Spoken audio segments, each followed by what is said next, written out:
Hi, Mark Bossert, top local lead generation. We're here with DJ extraordinaire, Mr. Gary Waight of DJ Boogie Shoes in Vancouver. How are you doing today, Gary?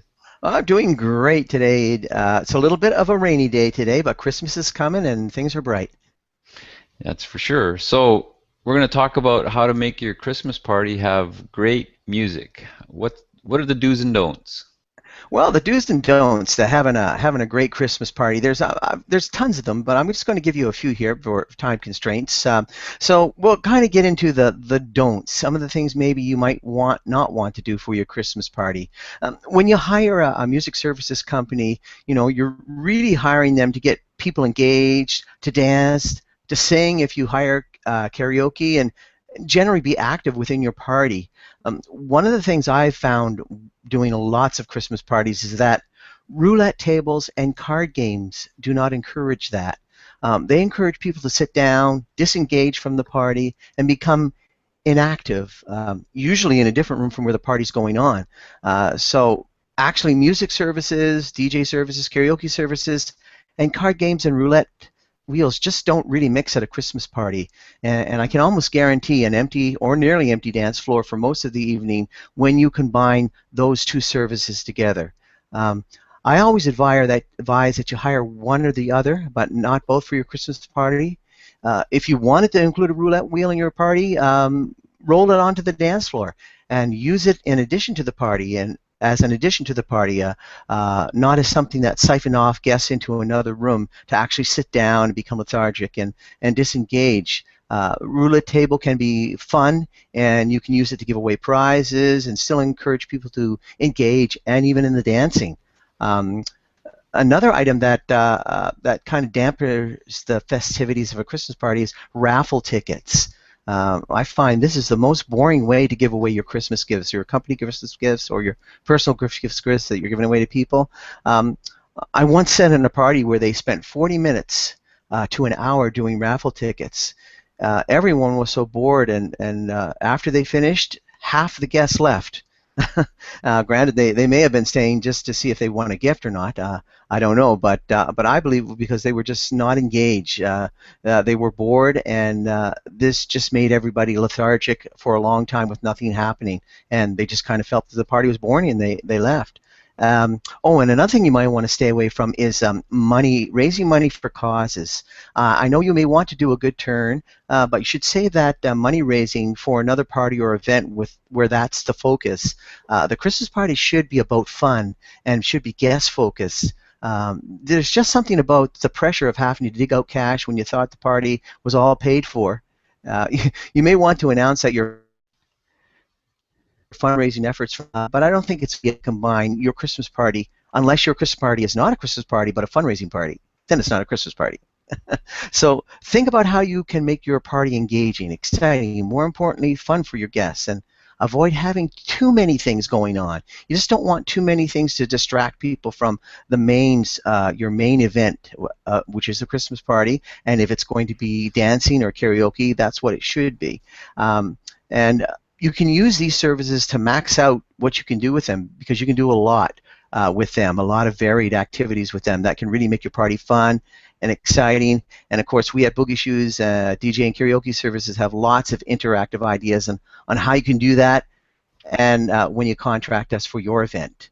Um, on the other hand, some things you might want to consider about doing your Christmas party are things that we do all the time. I've talked about engaging your guests and the importance of it.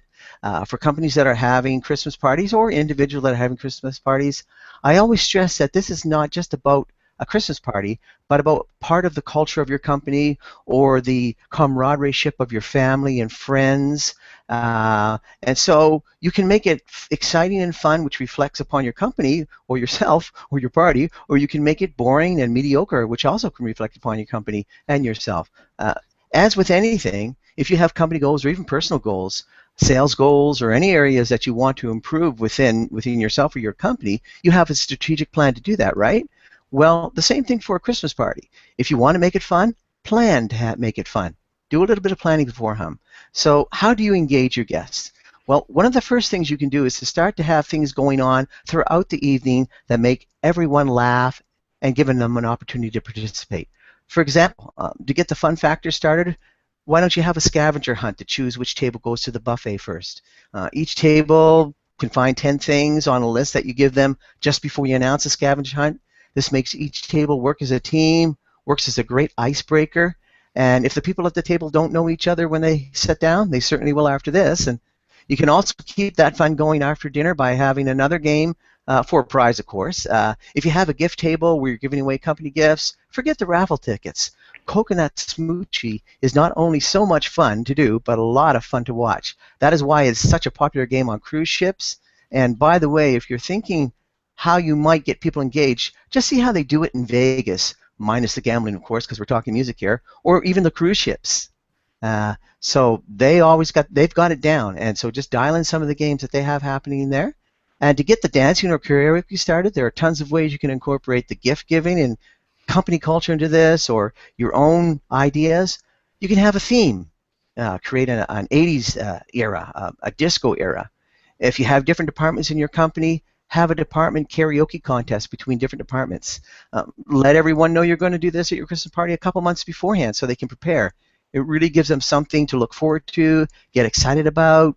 At the event, have judges, get everyone involved, even to the point of having a Vanna White character walk in front of the group after the performance with a points card. And it doesn't have to be a lady, by the way. It can be a guy.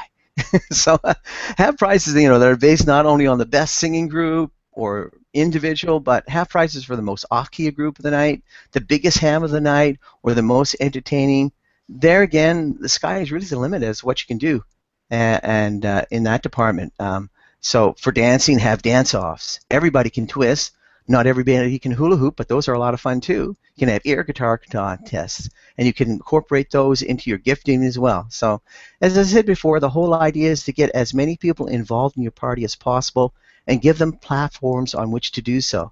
So with a little planning and a fun, open attitude, you can have a great Christmas party that will be the talk of your friends and colleagues for weeks to come. Those are some great ideas and tips, Gary. Look at folks, if you want to have a fun time, this guy is just wacko, crazy, fun, and you'll have a wonderful event if you have him DJ your event. So give him a call, 604-816-7727, or go to his website, send him an email, get a price, djboogieshoes.com. Thanks a lot, Gary. You're welcome, Mark, and have a great holiday season. You too.